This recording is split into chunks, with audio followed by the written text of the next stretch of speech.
Bismillahirrahmanirrahim. Dan juga Imam Syafi'i rahimahullah, beliau terkenal ungkapan beliau, "Idza sahal hadis fahuwa mazhabi." Apabila sahih satu hadis, itulah pendapatku. Dan beliau juga mengatakan, "Idza wajadtum fi kitabi khilafas sunnah fatsruku qauli." Jika engkau temukan dalam kitabku sesuatu yang menyelisih sunnah, tinggalkan pendapatku. Dan juga Imam Ahmad mengatakan, "La tuqalliduni wala tuqallidu Malikan wala Syafi'i wala Auza'i wala Tsauri." Jangan bertaklid kepadaku, jangan bertaklid kepada Malik, jangan bertaklid kepada Syafi'i, jangan bertaklid kepada Auza'i, Tsauri. Khudhu min haitsu akhadhu. Ambil agama ini dari mana mereka imam itu mengambil. Assalamualaikum warahmatullahi wabarakatuh. Alhamdulillah, kita sampaikan kepada Allah Subhanahu wa taala telah memberi kita nikmat yang sangat banyak. Dan salah satunya kita bisa berkumpul di majelis ilmu ini. Kemudian selawat dan salam kepada Nabi Muhammad SAW seperti tawaran kita. Oke, untuk hari ini pengajian kita dengan tema meneladani cara beragama para sahabat. Semoga majelis ilmu ini bisa memberikan banyak manfaat untuk kita semua, untuk bekal kita meraih hidayah dan ridho Allah Subhanahu wa taala. Amin. Untuk pemateri kita silakan langsung kepada Ustaz Robi Kadir yang alhamdulillah sudah bersama kita pada saat ini. Kepada Ustaz kita persilakan. Assalamualaikum warahmatullahi wabarakatuh.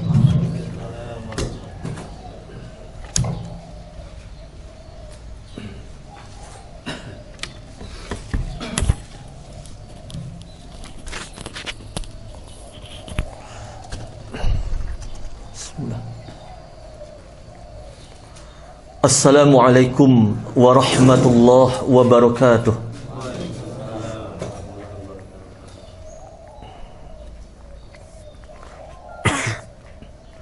Innal hamdalillah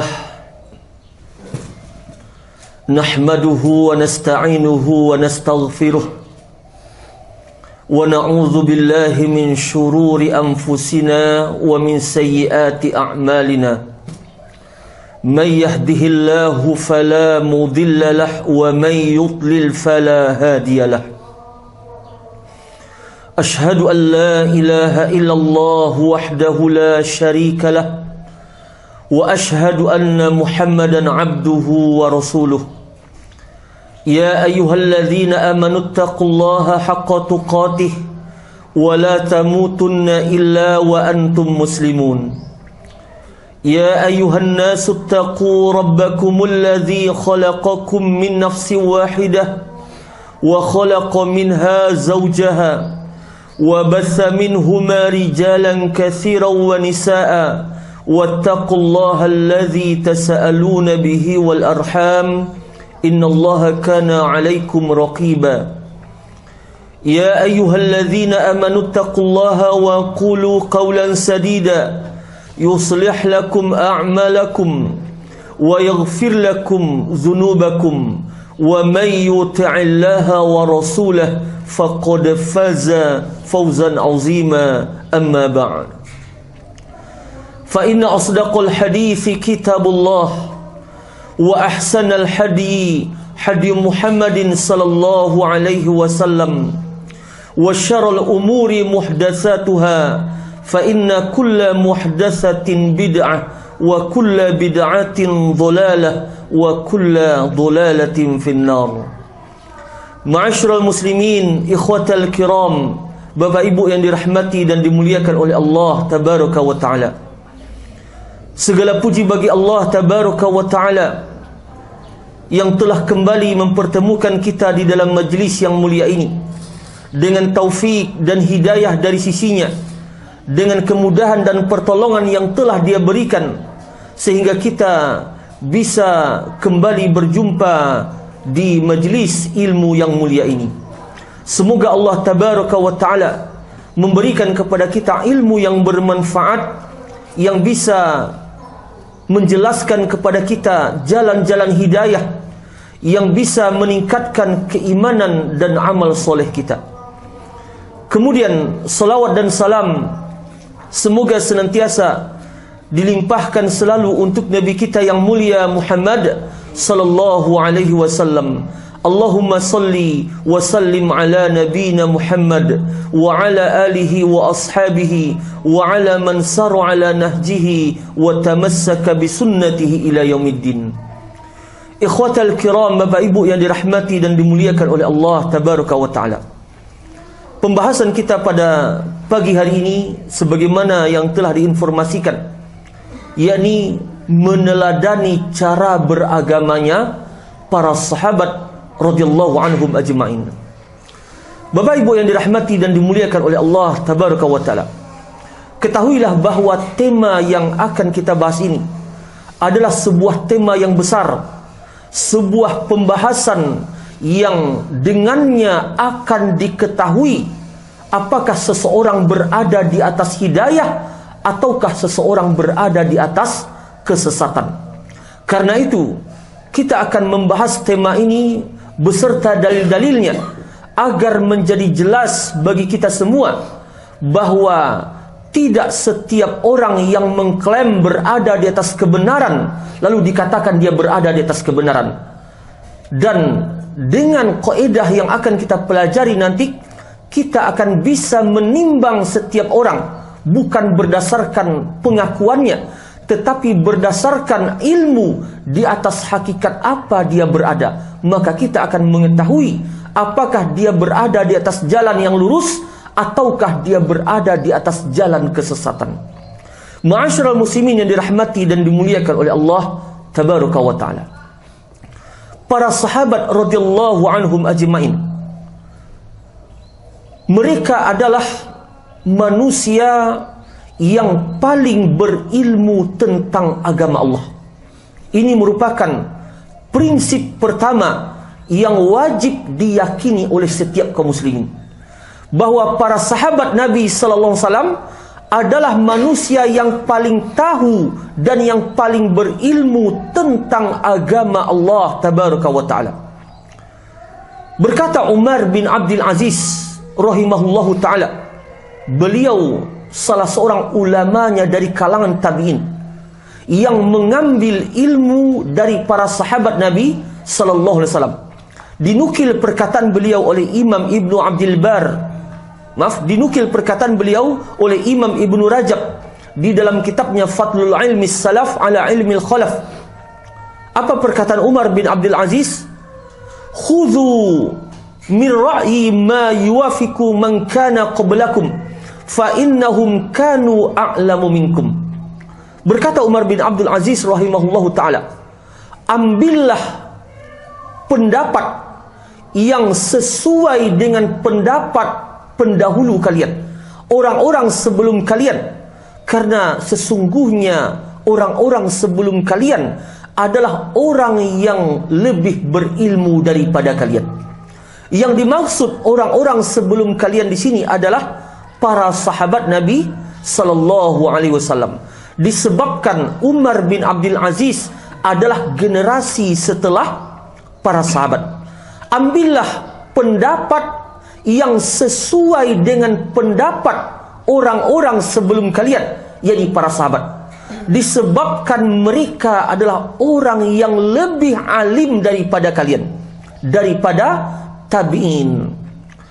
Kemudian diriwayatkan oleh Imam Ibnu Jarir di dalam tafsirnya perkataan sahabat Ali radhiyallahu an, di mana beliau berkata, saluni, tanyalah aku, kata sahabat Ali radhiyallahu an, fa wallahi la tas'aluni an syai'in yakunu ila yaumil qiyamah illa haddathtukum bihi. Tanyalah aku, demi Allah, tidaklah kalian bertanya kepadaku tentang sebuah perkara yang terjadi hingga hari kiamat, melainkan akan aku kabarkan kepada kalian, akan aku ceritakan kepada kalian. Saluni an kitabillah, tanyalah aku tentang kitab Allah. Fa wallahi ma min ayatin illa ana a'lamu abil lailin nazalat am bin naharin. Tanyalah aku tentang kitab Allah, demi Allah, tidak ada satu ayat pun yang turun kecuali aku mengetahui apakah ayat itu turun pada waktu siang ataukah pada waktu malam. Saya mengetahuinya. Lalu sahabat Ali radhiyallahu an mengatakan, "Lau a'lamu ahadan a'lamu minni bi kitabillah tanaluhul matoya la ataituhu." Dan juga perkataan yang sama dikatakan oleh Abdullah bin Mas'ud radhiyallahu an, di mana beliau mengatakan, "Lau a'lamu ahadan a'lamu minni bi kitabillah tanaluhul matoya la ataituhu." Seandainya aku mengetahui ada seseorang yang lebih alim, yang lebih berilmu daripada aku tentang kitabullah, yang tempat tinggalnya bisa ditempuh dengan kendaraan, maka akan aku datangi dia. Ini perkataan Abdullah bin Mas'ud radhiyallahu an. Seandainya ada orang yang lebih berilmu daripada saya tentang kitabullah, maka akan saya datangi dia.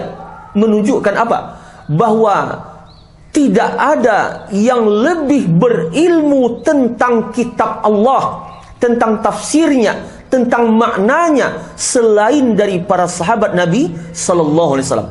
Kenapa? Karena para sahabat mereka langsung diajarkan oleh Nabi sallallahu alaihi wasallam tafsir setiap ayat Al-Qur'an. Nabi yang menjelaskan kepada mereka, Nabi yang mengajarkan kepada mereka, dan ayat tersebut turun di zaman hidupnya mereka. Maka tentu saja mereka adalah orang yang paling berilmu tentang kitabullah. Apa konsekuensi dari poin yang pertama ini?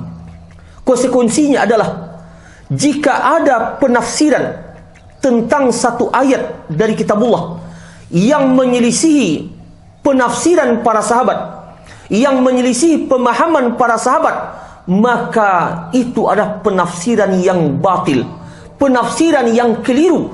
Karena tidak boleh ada penafsiran yang menyelisihi penafsiran para sahabat, disebabkan mereka adalah manusia yang paling berilmu tentang kitabullah, yang menerima langsung ilmu tersebut dari Nabi sallallahu alaihi wasallam. Karena itu seorang ulama yang hidup sekitar 700 tahun yang lalu, Al-Hafiz Imam Ibnu Abdul Hadi, dan beliau termasuk murid dari Syekhul Islam Ibnu Taimiyah rahimahullahu ta'ala.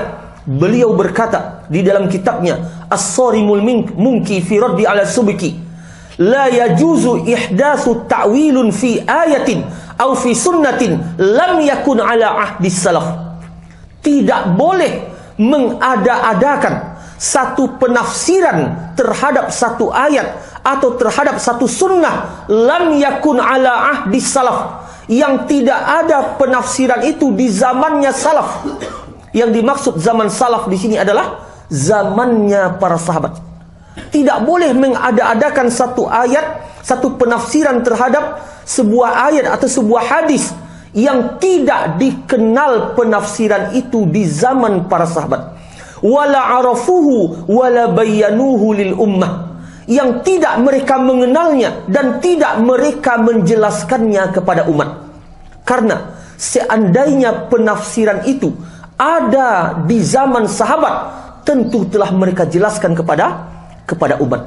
Maka dengan demikian, apabila kita menemukan hari ini ada orang menafsirkan sebuah ayat yang berbeda dengan penafsiran para sahabat, maka ketahuilah penafsiran tersebut adalah penafsiran yang batil dan menyesatkan.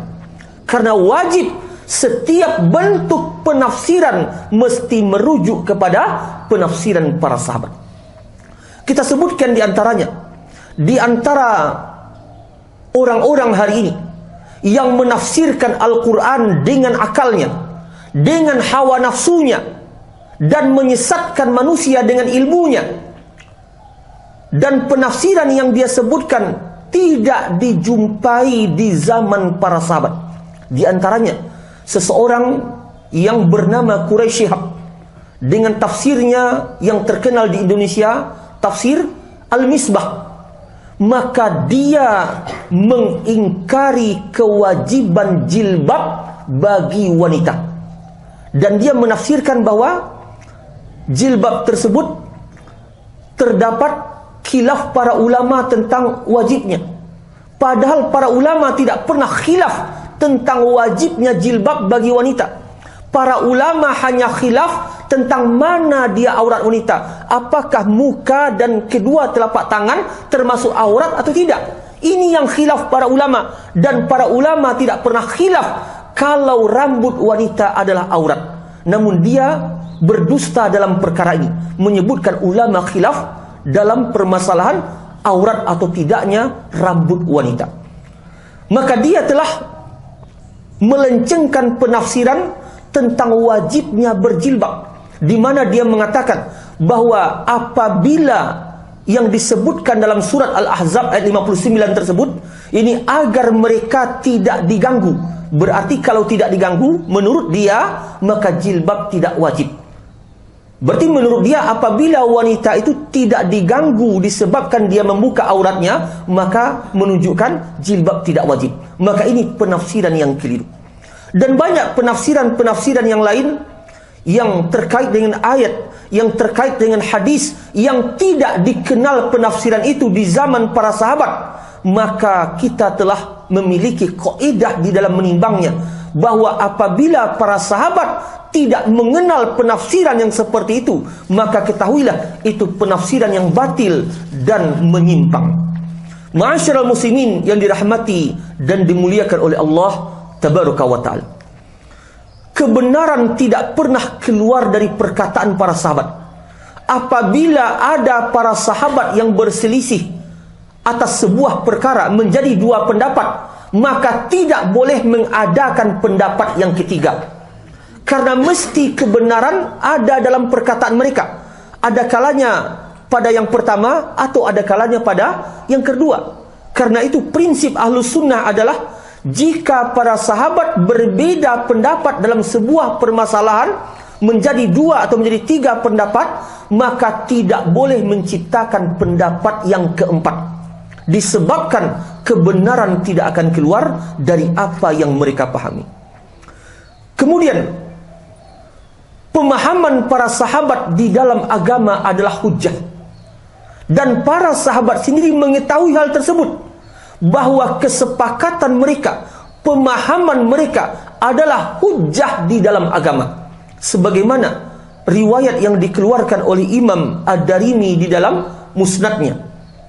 Di zaman sahabat muncullah di Masjid Kufah ketika itu halakoh-halakoh zikir bersama di Masjid Kufah, di mana setiap halakoh memiliki orang yang memimpin halakoh tersebut, yang mengomandoi perintah zikir, dan pemimpinnya berkata, halilu mi'atan, bertahlillah 100 kali, kabiru mi'atan, sabbihu mi'atan, bertasbihlah, bertakbirlah, bertahmidlah 100 kali.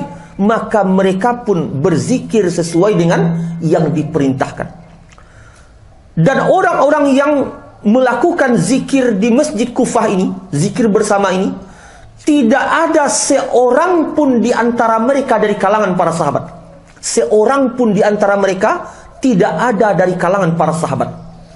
Lalu diketahui hal ini oleh Abu Musa Al-Asy'ari radhiyallahu anhu, dan singkat cerita, beliau laporkan perkara tersebut kepada sahabat Abdullah bin Mas'ud radhiyallahu anhu. Maka Abdullah bin Mas'ud bersegera bersama sahabat-sahabat yang lain pergi ke Masjid Kufah. Lalu didapati pemuda-pemuda tersebut sedang melakukan zikrul jama'i, zikir bersama. Maka bertanya Abdullah bin Mas'ud radhiyallahu anhu, "Ma hadzal ladzi arakum tasnaun?" Apa ini yang kalian kerjakan? Maka apa kata pemuda ini? "Ya Abu Abdurrahman, kami berzikir kepada Allah, dan ini adalah kerekel untuk menghitung zikir kami."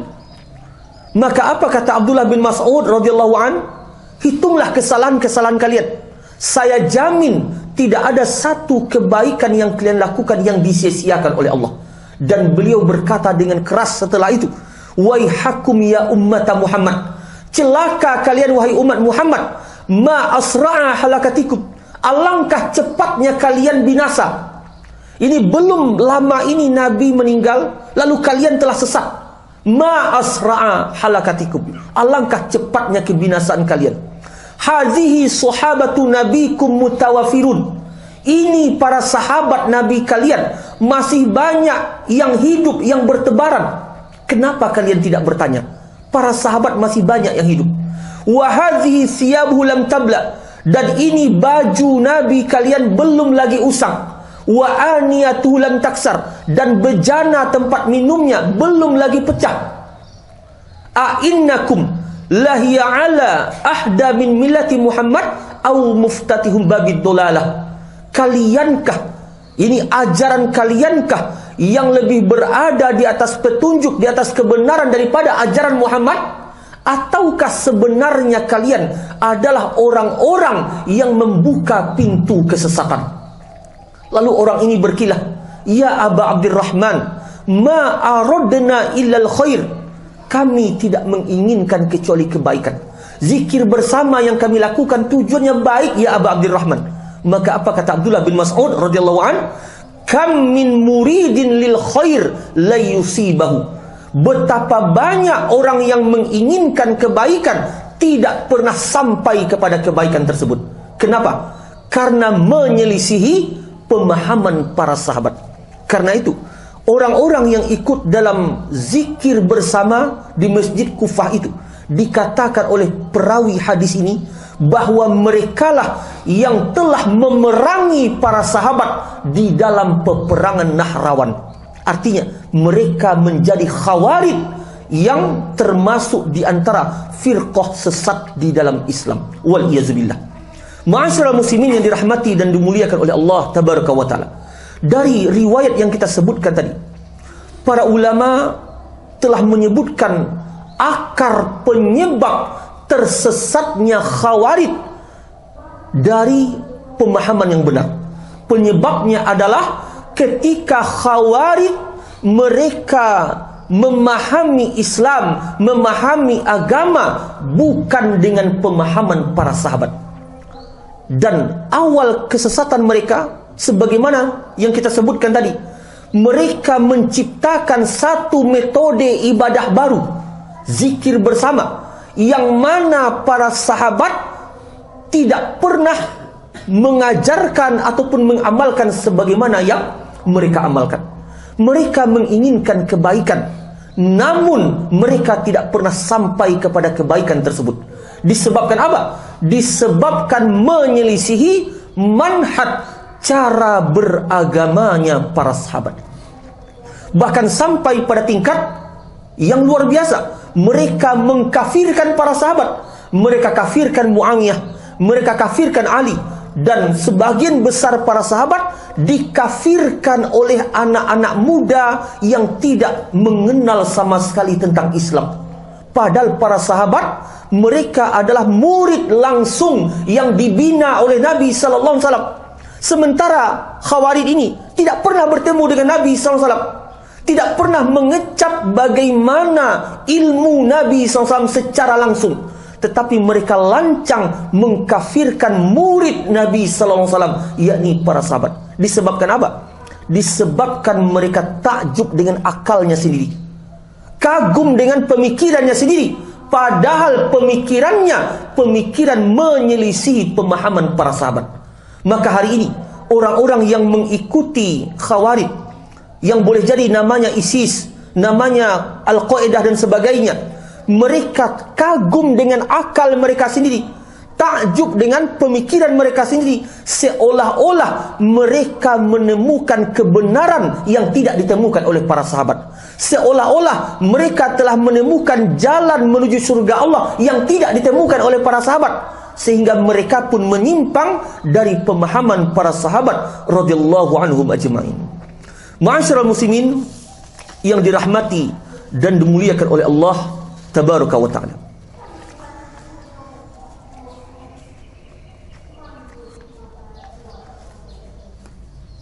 Allah Subhanahu wa ta'ala berfirman di dalam surat An-Nisa, "Wa may yushaqiqir rasula min ba'di ma tabayyana lahu al-huda wa yattabi' ghayra sabilil mu'minin nuwallihi ma tawalla wa nuslihi jahannam wa sa'at masira." siapa yang menentang Rasul, menyelisih Rasul setelah jelas baginya petunjuk, wa yattabi' ghayra sabilil mu'minin, dan dia mengikuti selain jalannya al-mu'minin. Yang dimaksud sabilil mu'minin di dalam ayat ini adalah jalannya para sahabat. Karena orang-orang yang beriman yang ada ketika diturunkan ayat ini adalah para sahabat. Maka Allah menyebutkan di sini siapa yang mengikuti selain jalannya al-mu'minin, jadi selain jalannya para sahabat, nuwallihi matawalla, kami akan palingkan dia kemana dia hendak berpaling. Artinya, kami biarkan dia tenggelam dalam kesesatannya sampai dia mati di atas kesesatan. Wa nuslihi jahannam, dan kami masukkan dia ke dalam jahannam.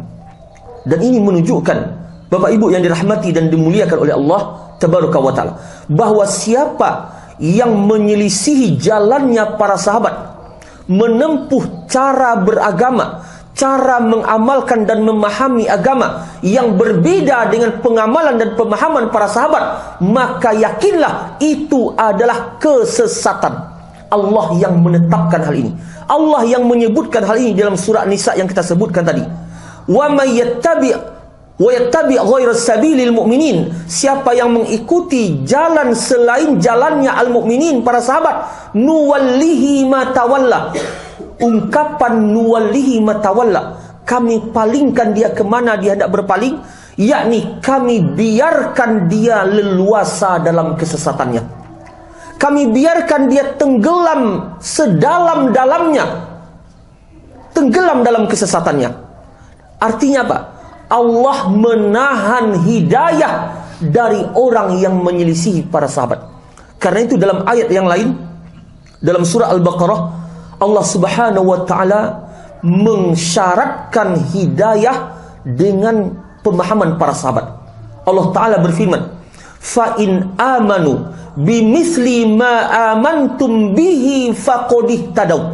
Allah berfirman di sini, jika mereka, yakni ahlul kitab, beriman sebagaimana keimanan kalian para sahabat, faqad tadaw, niscaya mereka akan mendapatkan petunjuk. Allah menyebutkan di sini, fa in amanu, jika mereka ahlul kitab beriman, bimisli ma amantum bihi, sebagaimana keimanan kalian. Kalian yang dimaksud siapa?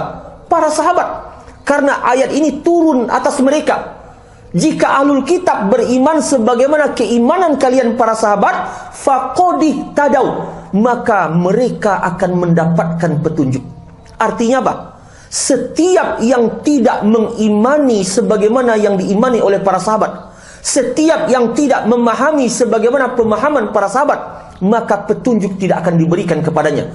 Karena hidayah, petunjuk hanya ada di jalannya para sahabat Nabi Sallallahu Alaihi Wasallam. Dan ini dipertegas dengan dalil yang lain yang disebutkan langsung oleh Nabi Sallallahu Alaihi Wasallam dalam hadis yang dikeluarkan diantaranya oleh Imam Ibnu Majah di dalam sunannya. Hadis dari Irbad bin Sariyah radhiyallahu an, Nabi Sallallahu Alaihi Wasallam bersabda kepada para sahabatnya, qad taraktukum 'alal bayda, sungguh aku telah meninggalkan kalian.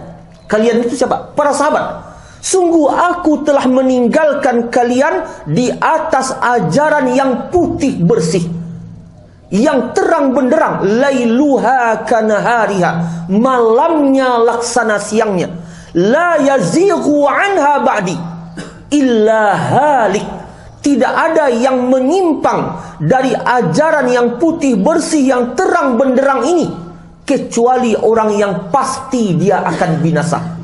Yang mengkabarkan kebinasaan ini siapa? Nabi Sallallahu Alaihi Wasallam. Nabi memastikan kehancuran, kebinasaan bagi setiap orang yang menyimpang dari jalan yang putih bersih, yang terang benderang, yang di atasnya para sahabat ditinggalkan Nabi Sallallahu Alaihi Wasallam. Karena itu Abdullah bin Mas'ud radhiyallahu an, ketika beliau ditanya tentang tafsir as-siratal mustaqim, Sebagaimana kita membaca doa setiap solat, ihdinas siratal mustaqim, tunjukilah kami jalan yang lurus. Maka Abdullah bin Mas'ud ditanya, mas siratal mustaqim, apa itu siratal mustaqim? Maka dijawab oleh Abdullah bin Mas'ud radhiyallahu an, siratal mustaqim allazi tarakana alaihi Rasulullah sallallahu alaihi wasallam. Siratal mustaqim adalah jalan yang kami para sahabat telah ditinggalkan Rasulullah di atas jalan itu.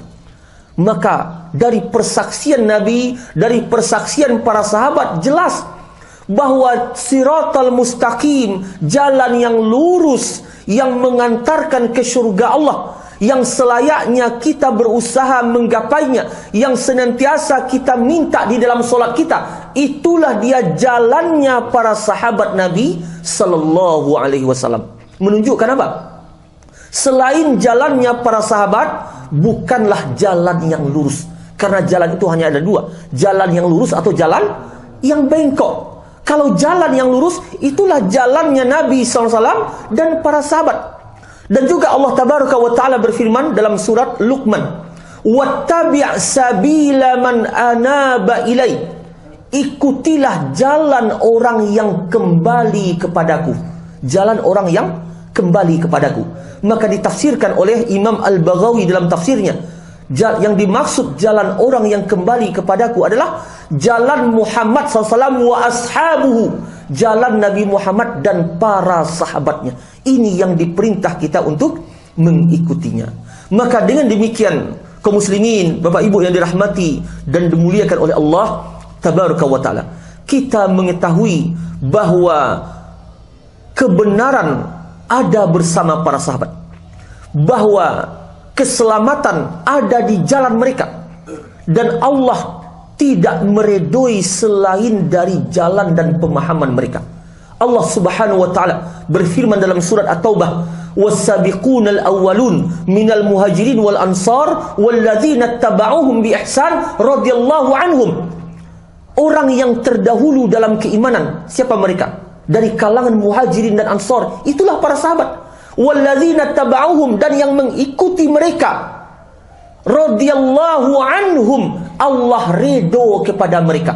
Ini merupakan ketetapan dari Allah. Allah ridho kepada muhajirin dan ansar dan orang-orang yang mengikuti mereka. Artinya apa?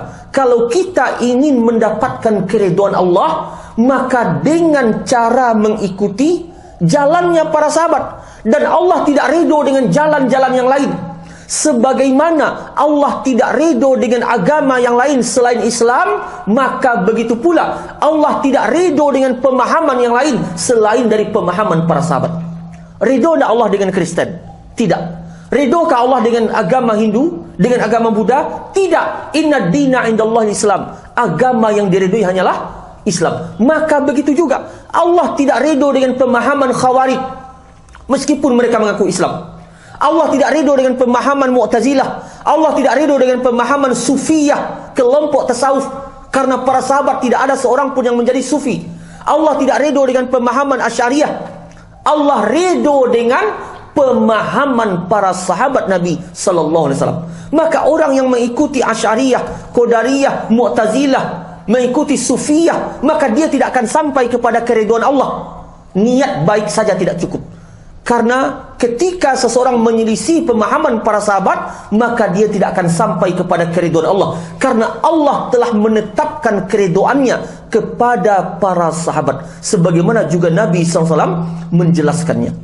Ma'asyiral muslimin yang dirahmati dan dimuliakan oleh Allah Tabaraka wa Ta'ala, apabila demikian halnya, dan demikian yang telah disebutkan dalam dalil-dalil Al-Quran dan Sunnah, dan perkataan para sahabat dan perkataan para ulama, maka dengan demikian tidak ada pilihan lagi bagi kita, kaum muslimin. Apabila kita ditanya bagaimanakah cara beragama yang benar, maka keputusannya hanya satu, dan tidak ada yang setelah itu, yakni cara beragama yang benar adalah mengikuti cara beragamanya para sahabat. Kalau para sahabat menganggap musik itu haram, maka siapapun ulama hari ini yang membolehkannya, apakah dia dai yang tenar, tamatan Maroko, S3 dan sebagainya misalnya, maka tidak diambil sedikit pun dari dia. Karena tidak mungkin dia yang lebih hebat dari para sahabat. Tidak boleh kita meninggalkan perkataan para sahabat lalu mengambil perkataan profesor hari ini yang kita sangka dia lebih alim dari para sahabat. Tidak ada seorang pun yang menandingi ilmunya para sahabat. Tidak ada seorang pun yang mengungguli pemahaman dan keilmuan para sahabat. Maka siapapun ustadz hari ini, kiai hari ini, kalau keluar dari lisannya statement yang berbeda dengan pemahaman para sahabat, maka tinggalkan statementnya dan peganglah perkataan para sahabat. Tapi kalau sebaliknya yang kita amalkan, maka akhirnya terjatuhlah kita ke dalam kesesatan. Karena Nabi SAW dalam hadis diantaranya dikeluarkan oleh Imam Ibnu Majah, beliau telah menjelaskan kondisi yang akan terjadi di akhir zaman. Innahu may ya'ish minkum ba'di fasayara ikhtilafan katsira. Sesungguhnya siapa saja yang hidup setelahku nanti akan melihat perpecahan, perselisihan yang banyak. Lalu beliau menjelaskan solusinya. Fa'alaikum bisunnati wa sunnati khulafa'ir rasyidin al-mahdiyyin. Hendaklah kalian berpegang dengan sunnahku dan sunnah khulafa'ur rasyidin al-mahdiyyin. Ini solusi di zaman yang disebutkan oleh Nabi SAW. Terjadi berbagai macam fitnah, perselisihan dan perpecahan. Sebagaimana di zaman ini, orang bingung beragama. Dengar Ustadz Fulan haram, dengar Ustadz Fulan halal, dengar Ustadz Fulan boleh katanya, dengar pula Ustadz yang Fulan tidak boleh katanya.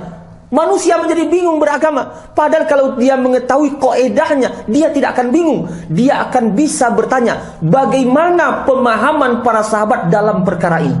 Kalau dia telah mengetahui ilmunya, beginilah pemahaman para sahabat. Mau yang berkata Abdul Somad, mau yang berkata Adi Hidayat, tidak akan dia pedulikan. Karena mereka berdua tidak ada apa-apanya dibandingkan para sahabat radhiyallahu anhum ajma'in. Dan siapa saja yang menyelisih perkataan para sahabat, apapun gelarnya, dimanapun kuliahnya, maka tidak mungkin dia yang lebih hebat dari para sahabat. Karena para sahabat datang wahyu yang menyatakan kebenaran pemahamannya, datang wahyu yang menetapkan keridhaan Allah atasnya, dan datang wahyu yang mengatakan merekalah orang yang paling berilmu. Syahidallahu annahu la ilaha illa huwa wal malaikatu wa ulul ilmi qaiman bil qisti. Allah bersaksi dan malaikatnya bersaksi dan orang-orang yang berilmu bahwa tidak ada yang berhak diibadati melainkan hanyalah Dia. Dan tentu saja termasuk ke dalam makna orang-orang yang berilmu di sini adalah para sahabat Nabi sallallahu alaihi wasallam. Ma'asyiral muslimin yang dirahmati dan dimuliakan oleh Allah tabaraka wa taala. Berapa menit lagi?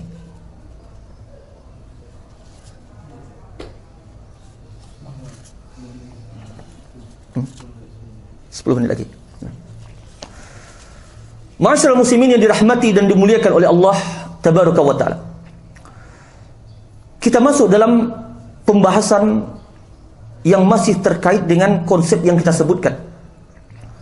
Ini bagaimana manhaj di dalam menimba ilmu. Apakah setiap orang yang membacakan ayat, yang membacakan hadis lalu dikatakan dia dalam kebenaran? Tidak. Tidak setiap orang yang membaca ayat, yang membaca hadis, lalu dikatakan dia berada dalam kebenaran. Karena tidak ada satu kelompok sesat pun hari ini, melainkan memiliki dalil. Tanyalah Amrozi, ketika dia meledakkan bom, dia pakai ayat. Tanyalah LDI, dia juga pakai ayat dan hadis. Tanya juga Ahmadiyah, dia juga pakai ayat dan hadis. Maka tidak setiap orang yang memakai ayat dan hadis lalu kita benarkan dia. Karena ada syarat berikutnya. Untuk sampai kepada kebenaran itu memiliki tingkatan. Tingkatan yang pertama adalah tanyakan mana dalilnya. Kalau dia mampu mendatangkan dalilnya, maka ada pertanyaan yang kedua. Dalilnya sahih atau tidak? Kalau ternyata tidak sahih berarti batal. Kalau ternyata sahih, maka ada pertanyaan yang ketiga. pemahamannya benar atau tidak. Untuk mengetahui pemahaman dia benar atau tidak, ini butuh kepada ilmu, butuh merujuk kepada penjelasan para ulama, karena para ulama lah yang menukil nanti perkataan para sahabat terkait dengan makna ayat dan hadis tersebut. Dan kalau pemahamannya telah benar, ada pertanyaan yang terakhir, penerapannya benar atau tidak. Kalau pemahamannya benar, penerapannya tidak benar, maka ini juga tidak dikatakan berada dalam kebenaran. Kita beri logika yang sederhana.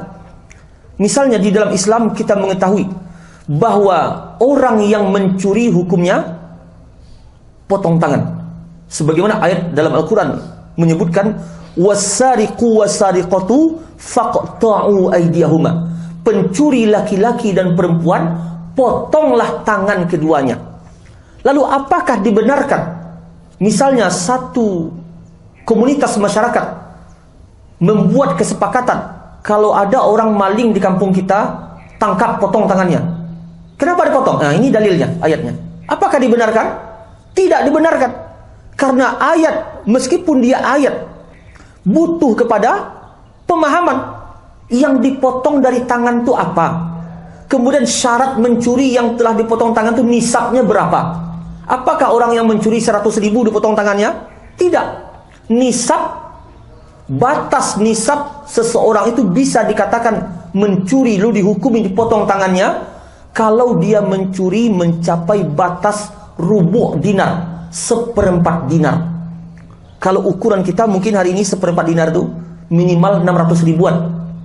Kalau mencapai jumlah itu baru dipotong tangannya. Tapi kalau mencuri 50.000, 100.000, ini beda lagi hukumnya. Tidak dikenakan hukum potong tangan. Dan yang dipotong dari tangan itu mana? Apakah di sini? Apakah di sini? Tidak, butuh kepada pemahaman. Yang dipotong dari tangan itu di sini, di pergelangan tangan, bukan siku, bukan di sini. Maka butuh kepada pemahaman. Kemudian taruhlah pemahamannya benar, penerapannya benar atau tidak? Karena di dalam hukum hudud ini, yang berhak menerapkan hukum hudud bukan pergolongan, bukan per kelompok, tetapi yang berhak adalah pemerintah kaum muslimin. Karena kacau jadinya kalau diserahkan kepada setiap kelompok. Oh, si anu berzina, ayo kita rajam bersama-sama. Yang menerapkannya siapa? Sekelompok manusia. Maka ini keliru dan tidak dikatakan mereka berada dalam kebenaran. Karena yang menerapkan mestilah pemerintah kaum muslimin setelah mereka menerapkan undang-undang yang sah terkait dengan perkara ini. Karena itu, untuk sampai kepada kebenaran butuh kepada konsep yang kita sebutkan tadi, butuh kepada tahapan yang kita sebutkan tadi. Maka jadikanlah 4 tahapan yang kita sebutkan tadi sebagai barometer, sebagai konsep untuk kita menilai si fulan berada dalam kebenaran atau tidak. Ini dia konsepnya. Pertama apa? Tanyakan mana dalilnya. Yang kedua, sahih atau tidak. Dari mana mengetahui dia sahih atau tidaknya? Butuh kepada penjelasan ahlinya. Kalau dia bukan ahlinya, dari mana dia tahu hadis itu sahih? Yang ketiga, pemahamannya benar atau tidak? Butuh kepada penjelasan para ulama, merujuk kepada riwayat-riwayat ataupun kitab-kitab tafsir, kitab syarah hadis yang menjelaskan makna ayat ataupun makna hadis tersebut. Dan baru setelah itu bagaimana penerapannya. Dan kita bawakan kepada contoh yang lain. Misalnya, kita mendengarkan hadis bahwa Nabi SAW bersedekap dalam solat meletakkan kedua tangannya di atas dada. Bagaimana prakteknya? Apakah kita tahu cara prakteknya? Dia tahu dalilnya, tapi tidak tahu cara praktek meletakkan tangan di atas dada tersebut. Maka ketika itu tidak dikatakan dia sesuai dengan sunnah. Ketika dia tidak mengetahui praktek yang benar dari hadis ataupun ayat. Maka dengan demikian, Bapak Ibu yang dirahmati dan dimuliakan oleh Allah Tabaraka wa Ta'ala, kita simpulkan kajian kita pada pagi hari ini. Kaedah yang pertama yang akan kita bawa pulang, yang kita jadikan pegangan dalam kehidupan, sebagaimana yang disebutkan oleh para ulama, "Lau kana khairan lasabaquna ilaih." Seandainya ada sebuah kebaikan, maka para sahabatlah yang pertama melakukan kebaikan itu. Disebabkan apa? Disebabkan alasan yang telah kita jelaskan. Mereka manusia yang paling berilmu. Mereka manusia yang paling tahu tentang agama Allah. Mendapatkan langsung ilmu dari Nabi sallallahu alaihi wasallam. Seandainya ada sebuah perkara baik, tidak mungkin mereka tidak tahu. Mereka lah yang paling pertama melakukannya. Karena itu seorang sahabat yang bernama Huzaifah al-Yaman pernah mengatakan, kullu ibadatin lam yata'abbad biha ashabu Rasulillah sallallahu alaihi wasallam fala tata'abbadu biha. Setiap ibadah yang para sahabat tidak pernah melakukan ibadah itu, jangan kalian lakukan ibadah itu. Kenapa? Karena tidak mungkin ada ibadah para sahabat tidak tahu. Ada ibadah para sahabat tidak tahu, tidak mungkin ini. Karena itu diperintahkan jangan lakukan ibadah yang para sahabat tidak mengerjakannya. Karena tidak ada satu ibadah pun kecuali telah mereka lakukan. Tidak ada satu ibadah pun kecuali mereka telah mengetahuinya. Kalau ada yang di luar dari ilmu mereka, tidak mereka kerjakan, maka itulah kesesatan. Sebagaimana zikir bersama yang dilakukan oleh orang-orang Kufah, sebagaimana yang kita sebutkan tadi. Kemudian, kesimpulan yang kedua, bahwa konsep di dalam mencapai kebenaran itu mesti melalui 4 tahapan. Tahapan yang pertama adalah tanyakan apa dasarnya, dalilnya dia berpendapat seperti itu. Oh, dia mengatakan, oh ini boleh, tidak masalah zikir membayangkan wajah guru. Sebagaimana ada seorang ustadz yang terkenal hari ini namanya AS. Dia berfatwa boleh berzikir membayangkan wajah guru. Dan masih kita simpan videonya. Berzikir membayangkan wajah guru. Maka mana dalilnya? Kalau dia tidak mampu mengatakan, menyampaikan mana dalilnya, maka batil ajaran yang telah disampaikan, sesat dan menyesatkan. Kalau ada dalilnya, bagaimana pemahaman? Sahih atau tidak dalilnya? Pemahamannya benar atau tidak? Kemudian yang terakhir, penerapannya benar atau tidak? Maka dengan mengetahui 4 tahapan ini, kita bisa mencoba untuk sampai kepada kebenaran, dan kita pun bisa menilai seseorang itu berada di atas kebenaran ataupun tidak.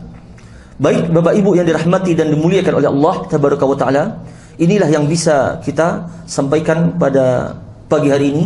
Semoga bermanfaat. Sebelum kita menutup kajian ini, kita buka sesi tanya jawab. Ya, kita persilahkan.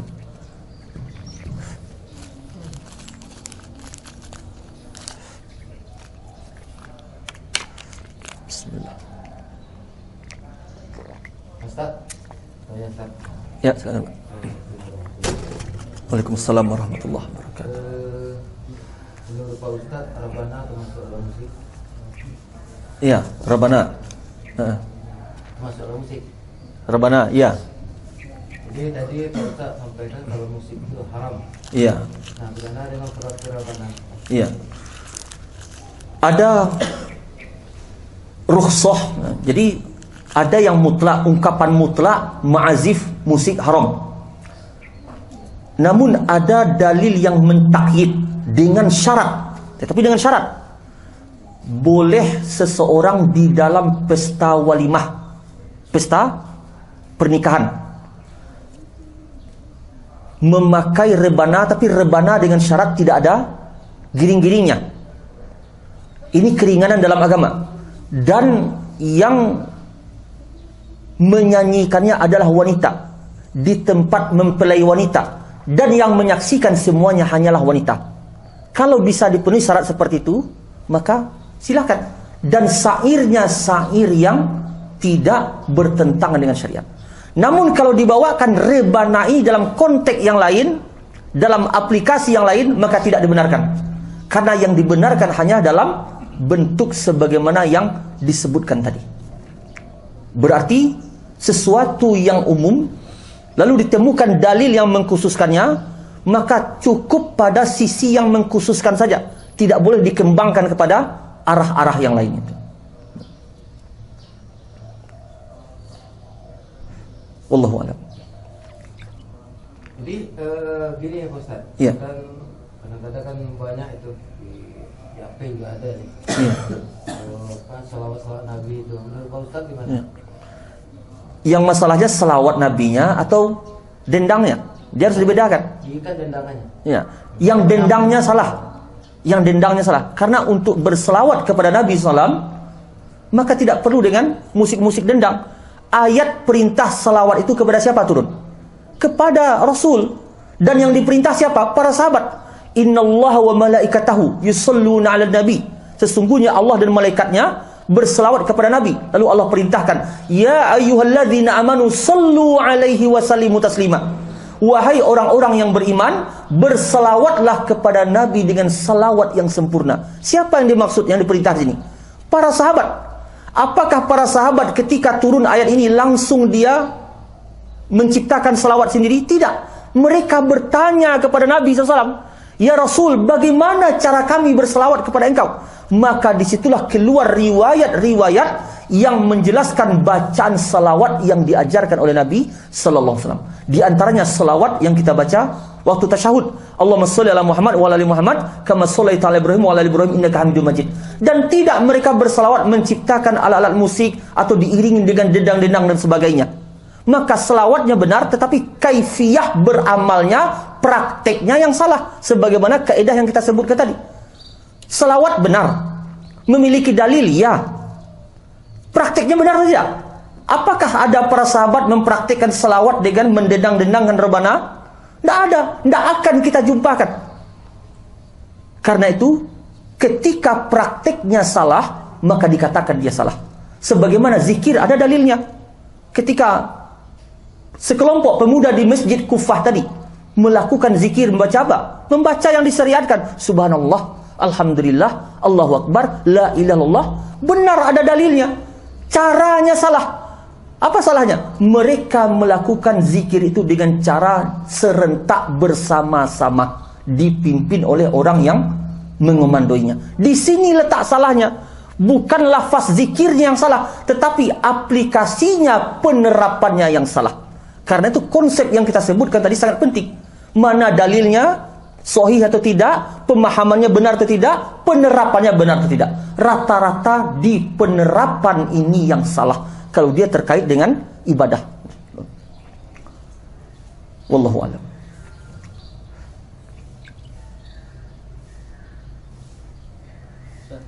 Ya. Bagaimana sejauh mana kewajiban kita sebagai muslim untuk menyampaikan cara beragama yang sesuai ini kepada sesama muslim yang lain. Terus apabila setelah kita sampaikan, tapi mungkin ya sekarang teman-teman terus belum bisa menerima atau masih menuruti hawa nafsu mereka, apa yang harus kita lakukan? Ya. Kalau ditanyakan sejauh mana kita menyampaikan cara beragama yang benar, maka semampu yang kita bisa. Karena terkait dengan konsep beragama yang benar, dengan mengikuti jalan para sahabat, ini adalah konsep yang seseorang tidak memiliki pilihan yang kedua. Karena itu, mesti dijelaskan kepada kaum muslimin, kalau betul tujuan yang ingin mereka capai adalah surganya Allah. Ada tidak orang masuk surga, tetapi bukan jalan para sahabat? Tidak akan ada. Karena surga, jalan menuju surga, telah dibatasi oleh Allah hanya dengan mengikuti pemahaman para sahabat. Dalil yang kita sebutkan tadi, surat An-Nisa ayat 115 atau 116. Siapa yang mengikuti selain jalannya orang-orang yang beriman, apa ancaman terakhirnya? Wa nuslihi jahannam wa sa'at masira. Kami masukkan dia ke dalam jahannam. Ini ancaman bagi orang yang mengikuti selain jalannya para sahabat. Maka jelas sekali, tidak akan ada seseorang mencapai surga keridhaan Allah kalau yang dia ikuti bukan jalannya para sahabat. Dan berdasarkan ayat ini juga, kita katakan batil seluruh torikoh sufi yang ada. Ada torikoh Naqsyabandiyah, Satariyah, Samaniyah, kemudian Jistiyah, dan yang lainnya. Banyak ratusan jumlah torikoh tersebut. Pertanyaannya, apakah para sahabat menciptakan torikoh dalam beragama? Oh, ini torikoh Abu Bakar, ini cara beragamanya Ali, ini cara beragamanya Utsman, ini cara beragamanya Abdullah bin Mas'ud. Tidak. Dalilnya Pak, riwayat yang dikeluarkan oleh Imam Ibnu Battah dalam kitabnya Al-Ibanah. Muawiyah bin Abi Sufyan pernah bertanya kepada Ibnu Abbas, "A anta ala millati Ali?" Apakah engkau berada di atas aliran Ali? Apa jawaban Ibnu Abbas? La, wala ala millati Utsman, wa ana ala millati Rasulillah SAW. Tidak. Dan juga saya tidak berada di atas ajarannya Utsman, tetapi saya berada di atas ajaran Muhammad sallallahu alaihi wasallam. Bayangkan, Utsman seorang sahabat, Ali seorang sahabat, tidak dibenarkan agama ini disandarkan kepada mereka. Karena agama bukan milik para sahabat. Agama adalah milik Allah dan Rasulnya. Maka ajaran agama hanya disandarkan kepada Nabi SAW. Adapun para sahabat, mereka mengikuti Nabi SAW di dalam beragama. Karena itulah yang paling benar di dalam memahami agama adalah pemahaman para sahabat radhiyallahu anhum ajma'in. Ya, silakan. Waalaikumsalam warahmatullahi wabarakatuh. Yang mau saya tanyakan, bagaimanakah peranan imam mazhab Ya. karena belum dijelaskan. Nah, Ya. apakah karena sebagian ketika kita dialog banyak yang mengatakan ini mazhab itu. Ya. Ya. Ya. Bagaimana dengan mazhab? Nah, ini pertanyaan yang bagus. Apakah kita harus beragama sesuai mazhab yang 4? Maka jawabannya, pertanyaan, pemahaman dan pengamalan agama yang paling sempurna ada di zaman siapa? Pengamalan agama yang paling sempurna ada di zaman Nabi SAW dan para sahabat dan 3 generasi utama. Dan Nabi yang menyebutkan dalam hadis yang mutawatir, diriwayatkan lebih dari 70 orang sahabat, khairun nasi qarni summal ladzina yalunahum summal ladzina yalunahum. Sebaik-baik manusia, kata Rasul, adalah generasiku, yakni generasi para sahabat. Kemudian yang setelahnya, kemudian yang setelahnya. Yang setelah sahabat tabi'in, dan setelahnya adalah atba'un tabi'in. Inilah dalil yang menyatakan 3 generasi utama pengamalan agama yang terbaik adalah di zaman mereka. Sementara imam 4 mazhab yang masuk ke dalam wilayah tabi'ut tabi'in adalah Imam Abu Hanifah dan Imam Malik. Sementara Syafi'i dan Ahmad tidak masuk lagi. Dan kalau kita melihat kepada sejarah, Imam Abu Hanifah lahir tahun 80 Hijriah. Apakah seseorang ketika lahir langsung jadi ulama? Tidak. Butuh dia proses. Mulai dari kecil, kemudian remaja, kemudian dewasa. Taruhlah umur 20 tahun. Dia jadi ulama misalnya. Sebagaimana Imam Malik dikabarkan beliau telah menjadi mufti umur 21 tahun. Maka berarti apa? Selama 100 tahun belum lagi ada mazhab yang 4. Selama 100 tahun. Padahal 100 tahun yang pertama itulah generasi 3 yang kita sebutkan tadi. Generasi utama. Yang pengamalan yang paling sempurna ada di zaman mereka. Maka tidak benar kalau dikatakan kita kalau tidak memegang 4 mazhab, kita tidak akan bisa beragama. Berarti para sahabat tidak bisa beragama. Kalau ada yang mengatakan kalau tidak merujuk kepada mazhab kita tidak bisa sholat. Apakah para sahabat bisa sholat? Para sahabat bisa sholat. Para sahabat telah melaksanakan ibadah dengan sempurna. Meskipun belum lahir imam 4 mazhab. Maka bukan dalam rangka mengatakan memegang mazhab itu tidak boleh. Tetapi silahkan bermazhab dengan salah satu mazhab tadi. Namun dengan syarat apabila ditemukan pendapat dalam mazhab itu menyelisih pendapat para sahabat, maka pegang pendapat para sahabat. Dan ini sebenarnya konsep imam 4 mazhab. Orang kan hanya tahu pendapat Imam Syafi'i begini.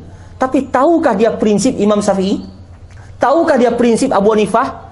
Tahukah dia prinsip Ahmad, Imam Malik? Semuanya sepakat beragama itu dengan hadis yang sahih, bukan dengan pendapat. Misalnya Imam Abu Hanifah, masyhur perkataan beliau. Beliau mengatakan, la yahillu li ahadin ayakhudha biqaulina ma lam ya'lam min aina akhudnahu. Tidak halal seseorang mengambil pendapat kami kalau dia tidak tahu dari mana sumber kami mengambil. Abu Hanifah sendiri mengharamkan seseorang mengikuti pendapatnya kalau orang itu tidak tahu dari mana dia mengambil pendapat. Kemudian Imam Malik, beliau mengatakan, kullun nasu yuraddu alaihi wa yu'khadhu minhu. Setiap orang bisa ditolak pendapatnya, bisa pula diambil. Illa sahiba hadzal kubur. Beliau menunjuk kubur Rasulullah SAW. Kecuali penghuni kubur ini. Artinya apa? Menurut Imam Malik, siapa saja bisa diambil pendapatnya dan bisa juga ditolak. Tergantung nanti. Kecuali Rasulullah. Rasulullah wajib diambil seluruhnya, tidak ada yang ditolak. Menunjukkan apa? Para ulama kalau benar sesuai hadis diambil, kalau tidak sesuai hadis ditolak. Apa contohnya? Sebagaimana pernah kita sebutkan, Imam Abu Hanifah mengatakan sah nikah tanpa wali. Kita tolak pendapatnya, menyelisih hadis. Imam Abu Hanifah mengatakan tidak ada solat istisqa, maka ditolak pendapatnya, menyelisih hadis. Begitu prinsip para imam. Dan juga Imam Syafi'i rahimahullah, beliau terkenal ungkapan beliau, idza sahal hadis fahuwa mazhabi. Apabila sahih satu hadis, itulah pendapatku. Dan beliau juga mengatakan, idza wajadtum fi kitabi khilafas sunnah fatsruku qauli. Jika engkau temukan dalam kitabku sesuatu yang menyelisih sunnah, tinggalkan pendapatku.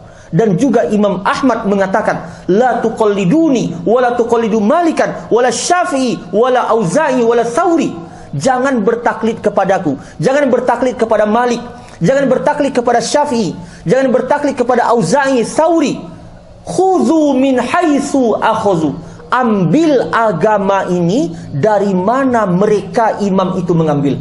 Dari mana para ulama mengambil agama? Dari Al-Quran, dari As-Sunnah, dari pemahaman para sahabat. Dari situ mereka mengambil agama. Maka ambil agama ini dari mana mereka mengambil. Maka jelas imam 4 mazhab sepakat beragama mengikuti dalil, bukan mengikuti pendapat. Adapun pendapat dia diterima, dia diambil kalau sesuai dengan dalil, dengan kaedah yang benar. Kalau tidak sesuai, maka ditolak. Itulah pendapat para imam. Wallahu a'lam.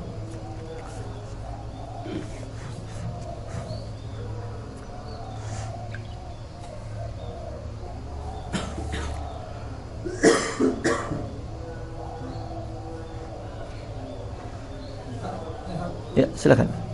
Selama ini kita hanya menjalani agama mungkin berdasarkan keturunan, seiring dengan perkembangan zaman, kita bisa mengikuti agama dengan mungkin melihat di YouTube ataupun dengan pengajian. Apakah bisa kita menerima ajaran itu sesuai dengan yang benar, sesuai dengan apa yang kita terapkan? Ya, ini pertanyaan yang bagus dari Bapak. Ini sebenarnya terkait dengan konsep di dalam menimba ilmu. Kita nukil perkataan Imam Ibnu Sirin di dalam Muqaddimah Sahih Muslim. Seorang tabi'in, beliau berkata, "Inna hadzal ilma din, fanzuru amman ta'khuduna dinakum." Sesungguhnya ilmu ini adalah agama, maka lihatlah dari siapa kalian mengambil agama kalian. Karena apabila ilmu yang dia ambil salah dari orang yang salah, maka yakinlah pengamalan agamanya pasti salah. Kira-kira apa, Pak? Kenapa ada orang yang mau meledakkan dirinya dengan bom lalu menyangka itu berpahala? Apa yang jadi masalah di sini? Pasti diawali dengan salah tempat mengambil ilmu. Ketika tempat mengambil ilmunya salah, lalu dicekcoki pemikirannya dengan pemahaman yang juga salah, maka pengamalannya juga salah. Maka kita anjurkan jangan sembarangan di dalam mengambil ilmu. Inilah kaidah salaf. Lihat orang yang akan diambil ilmunya dan tanya para ulama tentang orang tersebut. Apakah akidahnya benar? Apakah pemahamannya benar? Apakah benarnya lebih banyak daripada salahnya? Karena seseorang kalau salahnya lebih banyak daripada benarnya, maka ilmu tidak diambil darinya. Kalau akidahnya bukanlah akidah Ahlus Sunnah, maka ilmu tidak diambil darinya. Seperti orang yang mengingkari istiwanya Allah di aras. Orang yang mengingkari turunnya Allah ke langit dunia setiap sepertiga malam yang terakhir, sebagaimana disebutkan dalam hadis yang mutawatir. Siapa yang mengingkari perkara ini, di mana para sahabat tidak berselisih dalam perkara ini, ijma' mereka, sepakat mereka menerimanya, lalu ada orang hari ini mengingkarinya, maka ilmu tidak diambil dari mereka. Meskipun dia tamatan Mesir, meskipun dia tamatan Maroko, meskipun dia ahli kata orang, maka tidak diambil ilmu darinya. Disebabkan apa? Menyelisihi akidahnya para sahabat. Jadi makanya dilihat sejauh mana dia berada. Apakah dia berada di atas jalannya para sahabat atau tidak? Kalau ternyata dia tidak berada di atas jalannya para sahabat, meskipun hafal setiap titik ayat Al-Quran, maka tidak diambil ilmu darinya. Karena syarat orang yang diambil ilmunya tidak hanya cerdas. Karena yang cerdas itu banyak. Kalau masalah cerdas banyak. Tetapi yang penting apa? Yang penting adalah dia benar enggak pemahamannya, berada di atas manhaj para sahabat enggak. Kalau masalah cerdas, Khawarij pun hafal Al-Quran.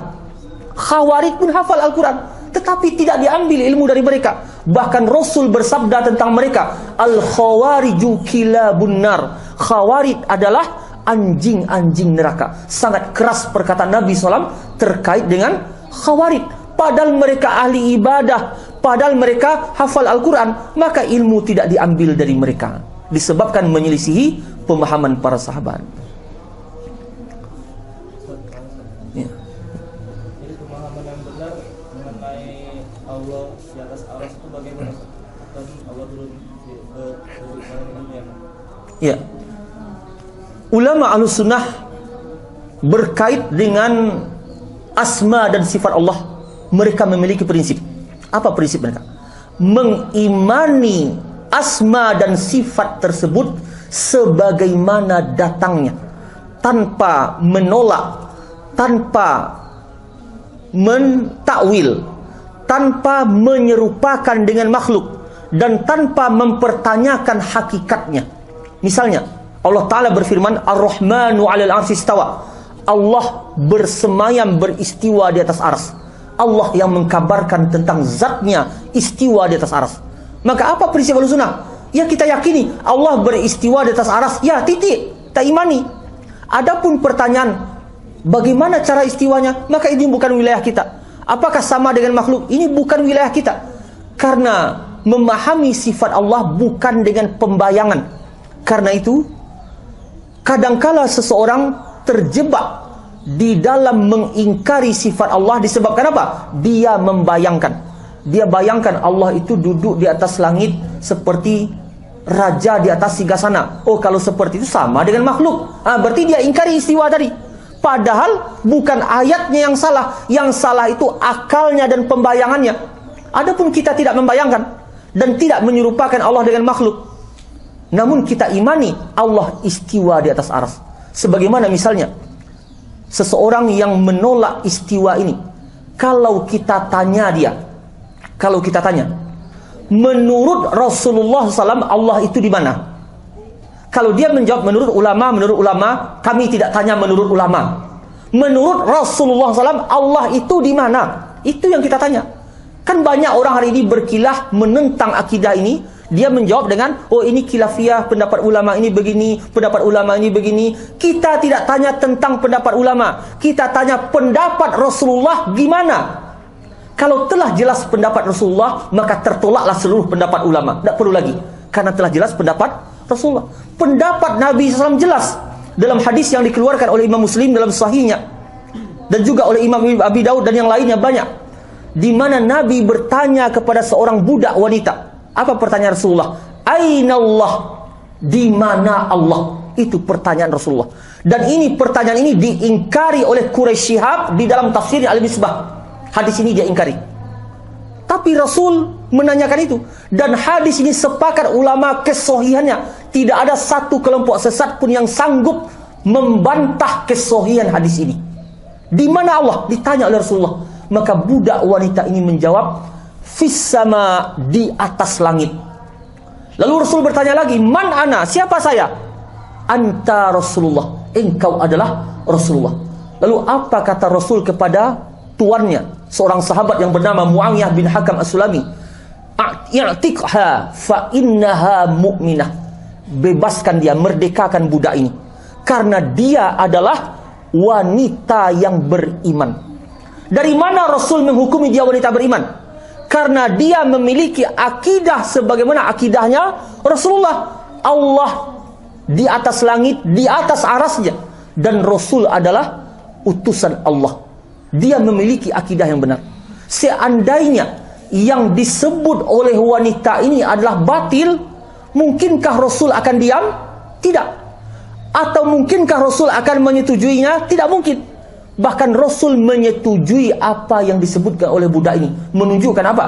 Akidah Rasul tentang di mana Allah adalah jelas. Allah tinggi di atas makhluknya, di atas langit, di atas arasnya. Itulah zat Allah. Adapun ilmu Allah, ilmunya meliputi segala sesuatu. Ini yang dimaksud dengan wa huwa ma'akum ainama kuntum, dan dia bersama kalian dimanapun kalian berada. Bukan zatnya tetapi ilmunya, karena zatnya tidak mungkin. Ketika Nabi Musa meminta agar Allah menyingkap nurnya, diperlihatkan wajah Allah, maka hancurlah gunung ketika itu, ketika disingkap satu saja dari nur Allah.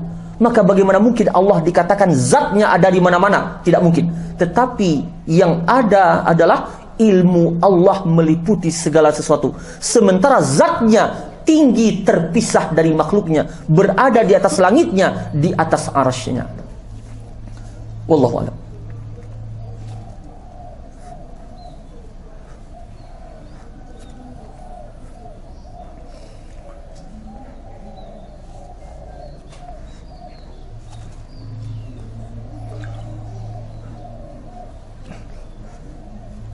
Cukup.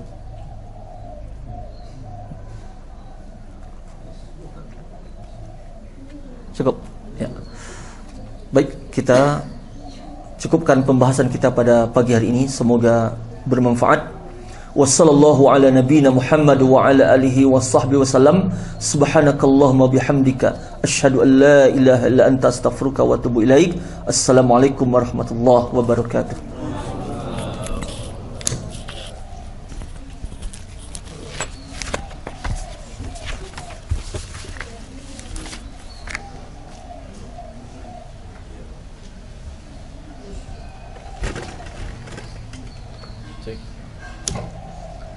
Jazakallahu khair kita ucapkan kepada Ustaz atas ilmu dan pencerahannya untuk pagi hari ini. Mungkin ada tambahan dari Pak? Ada yang tambahan yang lain? Kalau mungkin tidak ada, kita cukupkan wirid pengajian kita pada pagi hari ini. Semoga ilmu yang kita dapatkan pagi ini bisa membimbing kita ke jalan menuju surga Allah Tabaraka wa Ta'ala. Demikian kami akhiri. Assalamualaikum warahmatullahi wabarakatuh.